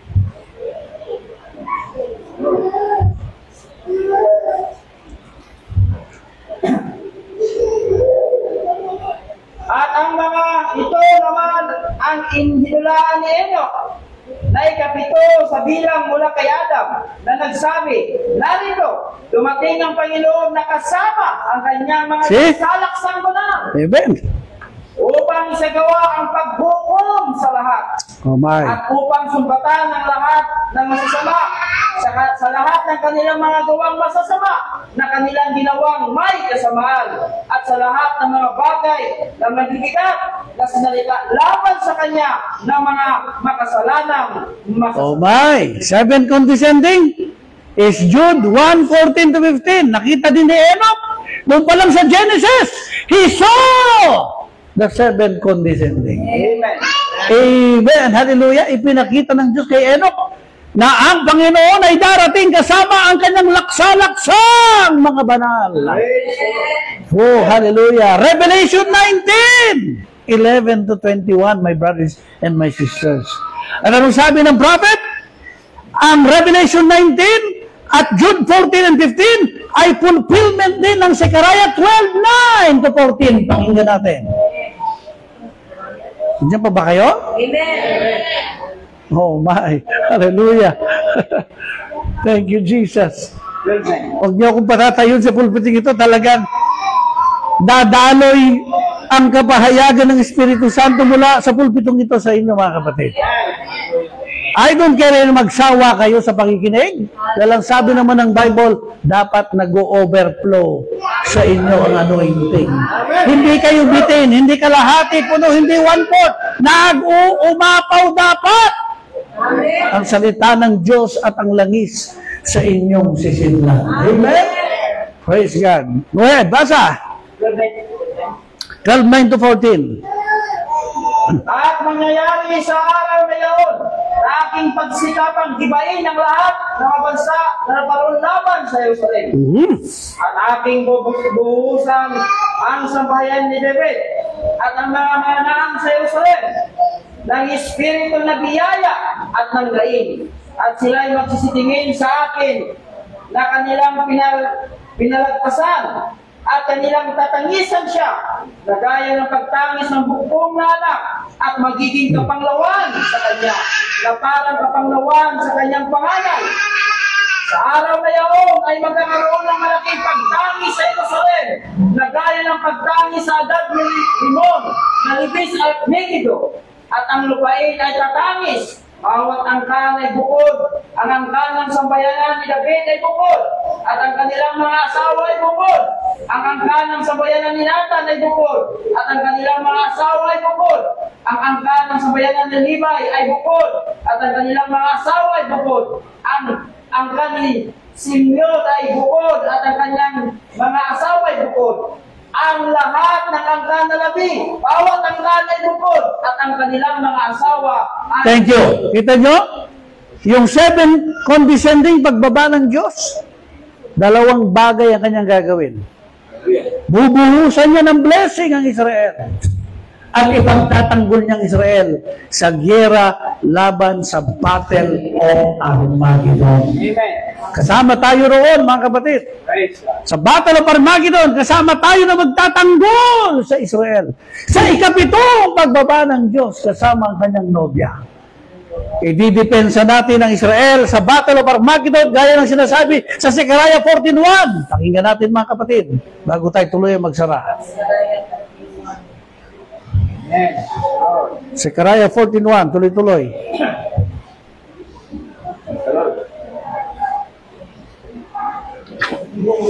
Go ahead. Narito, ang araw ng Panginoon ay dumarating at ang iyong samsam ay babahaginin sa gitna mo. Amen. Tuloy. Sapagkat aking pipisanin ng lahat See? na bansa laban sa Jerusalem. Si, tuloy. Sa pagbaba pa, at ang bayan ay masasako, at ang mga bahay ay luluman, Si, at ang mga babae ay dadahasin, at ang mga kalahati ng bayan ay yayaon sa pagkabihag, at ang lalaki ng bayan ay hindi mahiwalay sa bayan. salamat. Tingnan niyo ito, mga kapatid. After the Great Tribulation, papasok ang Jacob's Trouble. Amen. Maiksi lang ang Jacob's Trouble. Ang Jacob's Trouble, siya yan yung Battle of Armageddon. Amen. Dahil lulusubin sila ng mga bansa, kagaya ng Russia, China, Communist, at lahat ng mga confederates ng Russia lulusog doon. Ang sabi ni Brother Branham, ang purpose sila para kunin ang kayamanan ng Israel, uranium at iba pang mga minerals. Amen. At kalahati ng bayan, ang sabi rito, ay masasakop ng mga Russian at Communist. Ang mga kababaihan ay dadahasin. Papatayin ng mga matatanda at bata. At yung kalahati naman, mga kapatid, ay dadalhin pagkabihag. Mabibihag sila, makakaptive sila yung kalahati. At yung kalahating natira doon sa syudad, mga kapatid, ay nanganganib. Kaya dito papasok ang 7 condescending. Amen. Nasa alanganin ng Israel, wala na siyang kakampi. Pero ang Diyos, bababa kasama na. Ipagtatanggol natin ang bayan Israel laban sa demonyo at antikristo. Hallelujah, the 7 condescending of God. Amen. Dalawa lang yan. Kung hindi ka maglilingkod sa Panginoon, ikaw yung pupuksain ng 7 condescending. Amen. Pero hindi tayo doon. Tayo ay kabilang sa mga 7 condescending. Amen. Amen. Glory to Jesus. What a revelation in these last days, mga kapatid. Tingnan nyo, ang katawan ng preacher hindi napapagod habang ang anointing ng revelation dumadaloy. Amen? Hindi siya napapagod habang dumadaloy ang anointing. Pero after, doon mapapagod yan. Amen? Praise the Lord. Glory to Jesus. Amen? Ngayon, walang pagod. Amen? At kung kayo ay under the anointing din, hindi kayo mainip, hindi kayo mapapagod. Pero kung walang anointing sa inyo, yan, maghihikab na kayo antukin at magsasawa. Amen? But remember, mga kapatid, this is the word of the Lord. This is the word of the Lord, my brothers and my sisters. The 7 condescending of God. Amen? Sabi ni Brother Branham, kung may mga anghel dito na nakaupo, kasama natin, in physical, amen? Maghihiyawan na yan, magsisigawan na yan sa kaka-amen. Kasi gusto nilang pakinggan ang mga mensahe nito. Amen? Pero hindi para sa kanila. Pero gusto nila ito pakinggan. Amen? Ito ay para sa nobya ni Kristo. Amen? Na mahilig kumain ng karne, na mahilig kumain ng taba-taba, na mahilig kumain ng bone marrow. Kagaya ko, paborito kong bone marrow. Amen? Praise the Lord. Kaya kung kayo maglalaga ng baka at kalabaw, sa inyo na yung laman at buto. Sa inyo na yung laman, sa akin yung buto na may bone marrow. Amen? Blessed be the name of Jesus. Bakit? Napakasarap kaya ng bone marrow. Amen. Di ba? Ang sarap-sarap kainin yan. Sip-sipin mo pa. Napakasustansya. And the Word of God is full of bone marrow, my brothers and my sisters. Amen? Blessed be the name of the Lord Jesus Christ. Amen? To God be praised. To God be praised. Purihin ang ating mahal ng Panginoon Jesus Christ. Amen. No? Tupalad tayo dahil dumaloy ang purong revelation sa gabi ito para sa inyo. Hindi ito galing sa akin. Hindi ko ito nakuha dahil sa katalinuhan ko. Wala akong talinong sarili. Hindi ko ito naipangaral sa galing ko. Wala akong sariling galing. I depend on the Holy Spirit. Amen. Amen. At ipinakita niya sa akin itong 9 condescending na to, my brothers and my sisters. So grateful and humble na meron pala siyam na pagbaba at pag-akyat. Amen. And napakapalad ng bride sa uli to know these things. Amen. Masarap yung ini-encourage ka, pinapalakas ka. Kasi tayo mga taong emotional. Pag may problema, gusto natin makarinig ng mga preaching na parang pinapalakas tayo. Hindi na tayo mga Kristiyano, hindi na tayo dun sa emosyon na bubuhay.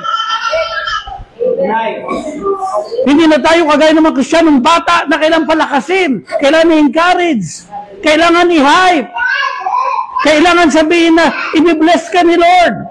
Mababaw ka pang Kristiyano pag ganun lang gusto mong mapakinggan. Ang tunay na Kristiyano, ginangat-ngat mo ng ngipin mo ang sariwang karni ng salita ng Diyos. Amen. Para yung protina sa kaluluwa mo ay pumasok at tumaba ang kaluluwa mo. Amen. Blessed be the name of Jesus. Purihin ang ating mahal na Panginoon. Purihin ang Diyos. Amen. God bless you all, mga kapatid. Amen. Palain kayo ng ating Panginoon, ang inyong mahal na pastor, ang kanyang pamilya, at ang lahat ng kongregasyon mula bata at matanda. Bless kayo ng Panginoon, patabain kayo ng Diyos. Sa spiritual, higit sa lahat. Wala man tayong material, wala man tayong maraming pera, it doesn't matter. Importante, solid yung soul mo. Amen. At di ka na matitisod sa mga nakikita ng mata mo, sa mga narinig ng tenga mo. Wala nang makapagpapatidod sa iyo. At kapag wala nang makakapagpatidod sa iyo, perfect ka na, sabi ng Bible. Ang taong sakdal, wala nang nakapagpapatidod sa kanya. Kahit yung mga pangit na nakikita ng mata niya sa church, kahit yung mga salita hindi maganda na rin, hindi na siya kayang patumbahin ito. Solid na siya eh. Matured na siya. Hindi na siya natatangay ng emosyon o ng 5 senses niya.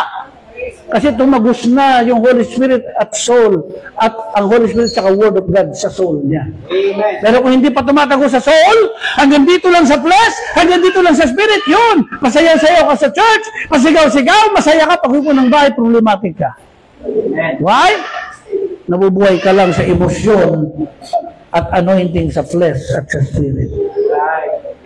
Tunay na Kristiyano, kahit anuman ang sitwasyon sa bahay at sa church, dili siyang matibay at matatag and in control of every situation. Blessed be the name of the Lord. Amen. Tayo manalangin. Maraming salamat po, banal at kataas-taasang Diyos, sa gabi ito. Sa iyong kapurihan, kaluwalhatian, kadakila. Nawa na itaas ko ang iyong pangalan, ang iyong mga salita, ang iyong presensya, ang mga katotohanan kapahayagan sa iyong mga anak. Nawa sila'y napakain ng masustansyang maprotinang salita at mensahe ng Biblia at ng mensahe ng kapanahunan. O God, nawa tumagos ang anointing ng baptism ng Holy Spirit, hindi lamang sa body and spirit namin, kundi sa soul at total surrender kami. Amen to every word of God. Obedience. Upang kahit mapuspos kami ng Espiritu Santo sa flesh at saka sa spirit, nanganganib pa rin na kami sa impyerno. But because the anointing ay tumagos ang salita, tumagos ang Holy Spirit, tumagos, Panginoon, sa aming kaluluwa, at ang aming kaluluwa ay nagsabi, I surrender my will, Lord. Let it be unto me according to thy word, gagay ni Maria.